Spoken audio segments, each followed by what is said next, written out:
Hey guys, it's Christina. Welcome back to my channel. The day that I'm filming this intro, it's May 23rd, 2022. And when I posted my previous video, someone on Twitter had mentioned to me that you can get Home Depot to come out and take measurements and build custom-made bookshelves for you, which I had no idea that that was a service they provide. So I went on the website, I scheduled an appointment. So somebody's gonna come out this evening and take measurements for me. In case you're curious, let me show you what my most recent bookshelf looks like. So as you can imagine, this new bookshelf very quickly filled up. I think if I were to put anything on the top of this, since there's no back or sides to it, I would probably just put like some really lightweight, I don't know, stuffed animals or something that if it falls off the top, you wouldn't be worried about it breaking, you know.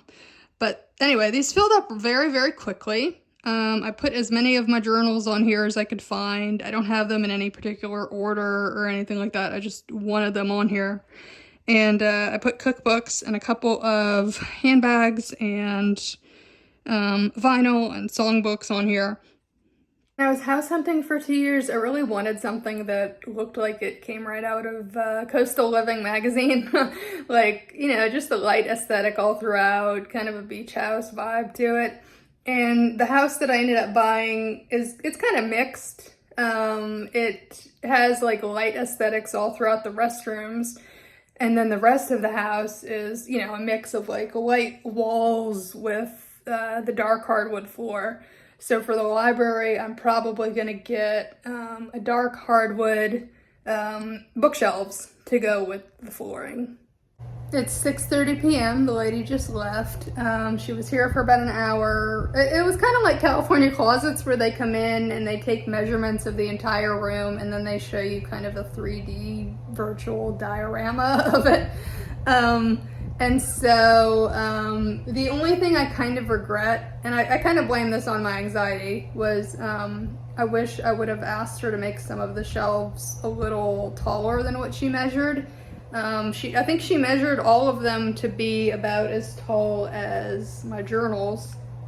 So that's what it's gonna be the entire way around. And I wasn't prepared for having to pay the amount in full beforehand. I thought that was, I don't know, just me being a little skeptical. I'm like, I don't know if I really want to hand over this much money right away. But it's kind of like you either hand over the money or, you know, or you don't get the job done. So, so in this whole design process, initially what I wanted was for the bookshelves to extend, to kind of come out about 16 inches. So that way I would have a book, like spot for a book, and then maybe a little bit of a spot to put something in front of it if I wanted to display something. But then as we were going along, she showed me the diagram and I was like, where are the backs of the bookshelves? Because it looked like it was just, you know, floating shelves from floor to ceiling. And so she's like, oh, you want a back to them? I'm like, yeah. She's like, well, that's going to cost a bit more money. So what I ended up doing was compromising. The bookshelves themselves are going to extend to 14 inches and they're going to have a back to them. So I kind of compromised on that, and she told me it'll be about 20 weeks out as far as the job getting done. You know, because of Hurricane Ida, obviously they have delay on materials and that kind of thing. One interesting thing about this design lady is that she also can't see out of her left eye. So then we started talking about her vision. She's able to drive, but she was telling me she also has retinopathy of prematurity. But she can drive and she can paint, and, you know, obviously she goes out to houses and does like the design consultation thing. So I thought that was interesting, although I'll be honest, I couldn't help but be a bit jealous of the fact that she's able to drive. But yeah, so this is the end of May. This is the end of this segment of the video, and we'll see when it picks back up again.